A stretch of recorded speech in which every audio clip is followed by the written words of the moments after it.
പശ്ചാത്തലം. ഭാരതം എന്താ? 1000 വർഷം മുമ്പ് തന്നെ മുസ്ലിം സുഹൃത്തായ ബാബറിന് വേണ്ടി, അല്ലെങ്കിൽ ബാബർ എന്ന് മലയാളത്തിൽ വിളിക്കുന്ന ബാബരസ്വാമിക്ക് വേണ്ടി ശബരിമലയ്ക്ക് അകത്ത് നട വെച്ചു കൊടുത്ത സ്വാമി അയ്യപ്പന്റെ പൈതൃകത്തിൽ നിന്ന് വരുന്നൊരു വ്യക്തിയാണ് ഞാൻ. ഈ നാട്ടിൽ PDP യോ NDF ഒന്നും ഉണ്ടായിട്ടല്ല മുസ്ലിം സഹോദരന്മാരെ സ്വീകരിച്ചു തുടങ്ങിയതും ബഹുമാനിച്ചു തുടങ്ങിയതും. 1000 വർഷം മുമ്പ്. ഇന്നും കോടിക്കണക്കിന് ഹിന്ദുക്കൾ ശബരിമലയിൽ പോകുന്നത് പള്ളിയിൽ പോയി തൊഴുതിട്ടാണ്.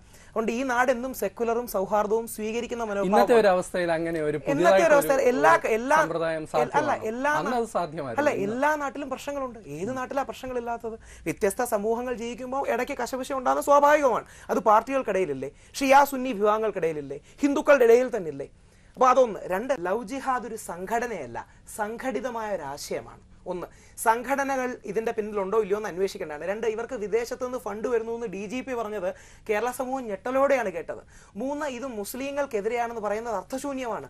ഇതിൽ നല്ല രാജ്യസ്നേഹമുള്ള മുസ്ലിം സഹോദരന്മാർ മുമ്പോട്ട് വരണം. ക്രിസ്ത്യൻ, ഹിന്ദു, സെക്കുലറായ ആൾക്കാർ മുമ്പോട്ട് വരികയും ഇതിനെ ഒരുമിച്ച് എതിർക്കുകയും ചെയ്തില്ലെങ്കിൽ ലവ് ജിഹാദ് എന്ന് പറയുന്ന ആശയമാണ് കമ്മ്യൂണൽ ഹാർമണി തകർക്കുന്നത്. അല്ല, ലവ് ജിഹാദിനെ എതിർക്കുന്നതല്ല.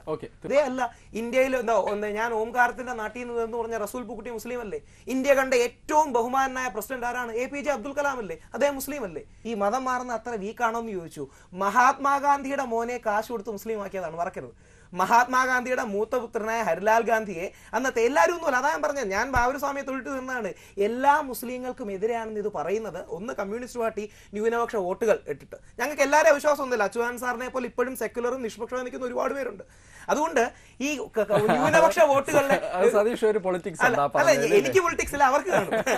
അതുകൊണ്ടാണല്ലോ അദ്ദേഹം ന്യൂനപക്ഷ വിരുദ്ധൻ. പോട്ടെ, ഞാൻ പറഞ്ഞത് ഇത് മഹാത്മാഗാന്ധിയുടെ മൂത്ത പുത്രനായ ഹരിലാലിനെ കാശ് കൊടുത്ത് അബ്ദുള്ള ഗാന്ധിയായി മാറ്റിയതും അതിനുശേഷം അല്ല, അതിന് ഇതാരാ? മഹാത്മാഗാന്ധിയുടെ മകൻ എഴുതിയിട്ടുണ്ട്. ഇത് ചരിത്ര രേഖയല്ലേ? ഇത് ലവ് ജിഹാദ് എങ്ങനെ ആണല്ലേ? അവൻ കാശ് കൊടുത്ത് മതം മാറ്റുകയാണ്. അത് കാശ് കൊടുത്ത് മതം മാറ്റാണ്. രണ്ട്, ഇവിടെ ശ്രദ്ധിച്ചോന്നറിയില്ല, ഇവർ മനഃപൂർവ്വം ലവ് ജിഹാദ് എന്ന വാക്കി കളിക്കുകയാണ്. നിങ്ങൾ അങ്ങടക്കം ഇവരെല്ലാം ഉപയോഗിച്ചു. ഞാൻ ആ വാക്ക് ഇതുവരെ ഉപയോഗിച്ചില്ല.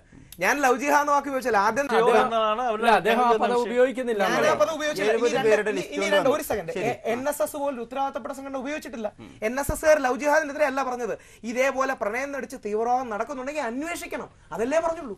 പാർട്ടിയാണെങ്കിലും BJPയും കോൺഗ്രസും കമ്മ്യൂണിസ്റ്റും അല്ല, ഹിന്ദു മുസ്ലിം ക്രിസ്ത്യാനിയല്ല, ഇത് സാമുദായിക ഐക്യം തകർക്കും. ഇങ്ങനെ ഒരു കാര്യം തെളിയിക്കപ്പെട്ടാൽ. രണ്ടു തന്നെ പറഞ്ഞൊരു കാര്യമുണ്ട്, ലവ് ജിഹാദ് എന്നൊരു സംഘടന പ്രവർത്തിക്കുന്നില്ല, പക്ഷേ പ്രണയം നടിച്ച് മതം മാറ്റുന്നതായി ഞങ്ങൾക്ക് സംശയമുണ്ട്. അതല്ലേ നമ്മൾ പറയുന്നത്. മുസൽമാനാണ്, ഭാര്യ ഗൗരി ഹിന്ദു, അവര് കല്യാണം കഴിച്ചു, മതപരിവർത്തനം ചെയ്തില്ലല്ലോ. വീട്ടിൽ രാമായണം ഉണ്ട്, ഖുറാനും ഉണ്ട്. നമ്മളതാണ്, നമ്മൾ അള്ളാന്ന് വിളിച്ചാലും അയ്യപ്പ എന്ന് വിളിച്ചാലും കൃഷ്ണ എന്ന് വിളിച്ചാലും ക്രിസ്തു എന്ന് വിളിച്ചാലും ഒരേ ആളാണ് വിളിയേക്കുന്നത് വിശ്വസിക്കുന്നതാണ് ഇന്ത്യൻ പാരമ്പര്യം. ഷാറൂഖ് ഖാൻ ഹിന്ദുവിനെ കല്യാണം കഴിച്ചു, മതം മാറ്റിയില്ല.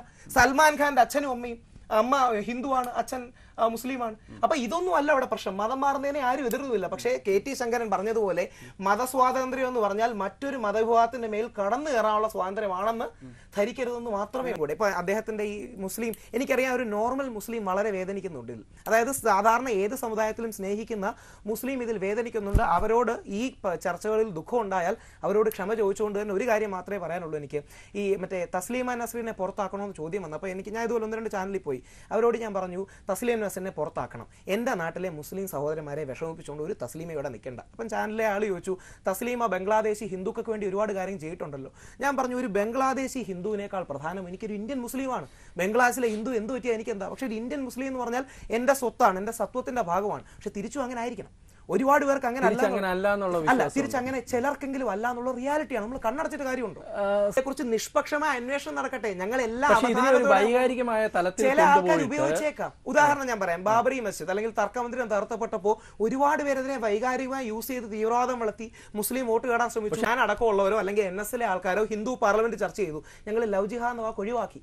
ലവ് ജിഹാദ് എന്ന വാക്ക്, കാര്യം ജിഹാദ് എന്ന വാക്കിന് പവിത്രമായ ഒരു അർത്ഥമുണ്ട്. അതുകൊണ്ട് ജിഹാദ് എന്ന വാക്ക് ഇതിനൂടെ ചേർത്ത് വെക്കരുതെന്ന് പറഞ്ഞ് ഞങ്ങൾ പ്രണയ തീവ്രവാദം പോലുള്ള വാക്കാണ്. അപ്പൊ ഇത്രയും അവധാനതയോടെ സൂക്ഷ്മതയോടുകൂടി ബഹുമാനത്തോടു കൂടിയാണ് പോകുന്നത്. പക്ഷെ കണ്ണടച്ചിരുട്ടാക്കി സ്വയം എളുപ്പരാവരുത്.